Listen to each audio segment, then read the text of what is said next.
To start our journey into neurophysiology, let's look at kind of a big overview picture here of what really is happening. Because the basic idea, remember, is you have something that's a sensory input, you bring in the sensory information, process it, send out the motor response, cause a reaction. So let's take this one and kind of blow it up full size just to make it easier to see.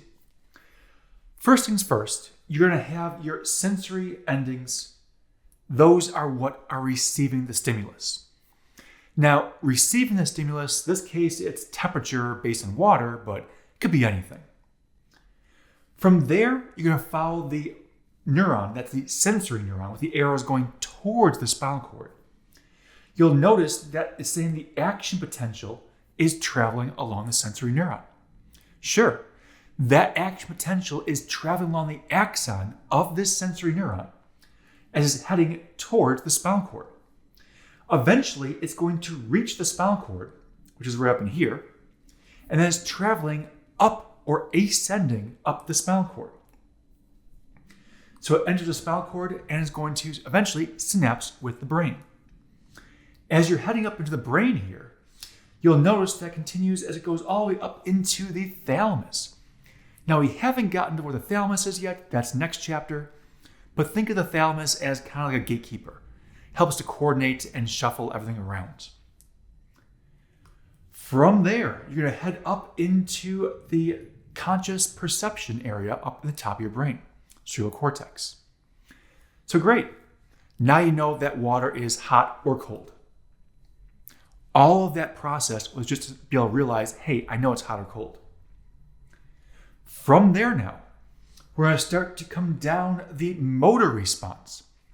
So the brain itself is going to initiate this output, this efferent motor response, which then is going to go down from the brain, down in the spinal cord, and then in the spinal cord, it's going to have this synapse here, which is about ready to send it out of the spinal cord. From there, your body's going to have a reaction. It's going to allow you to either pull your hand back because it's too hot, or it's cold, or you need to adjust, or whatever it is. But you're finally going to have the ability to react to what that was. Now, that entire process, that entire thing, took fractions of a second. Your entire nervous system works almost instantaneously. So we have to go through and try to figure out what all this is, how this all works, and how it works so quickly. So for neurophysiology, just like when we learned about the muscles, they are excitable. These neurons are highly excitable, which means they can be receiving a stimuli and then sending it off no problem. Your term action potential, I've been using this before. The action potential is your nerve impulse. They're the same thing. Just the action potential is saying what the actual signal is. Nerve impulse means something's traveling across the nerve. So what this action potential is, and a lot of times you'll see it referred to as an electrical signal. Well, it kind of is, kind of isn't. Yes, there's electrical currents, but the actual signal is the movement of ions. Your action potential is based off of the movement of sodium ions traveling down the axon. It's those ions as they move that will change the electrical properties at that exact point they're at. So it doesn't really matter how you initiate this. Oh, it's warm water or scalding hot. You're going to have the action potential fire off. And every action potential is exactly the same. So how do you know hot and warm or pain versus not much pain? So there is differences in a way of telling if it's a very strong or weak signal, but the actual action potential is always the same. So a couple of definitions as we get rolling. The term voltage.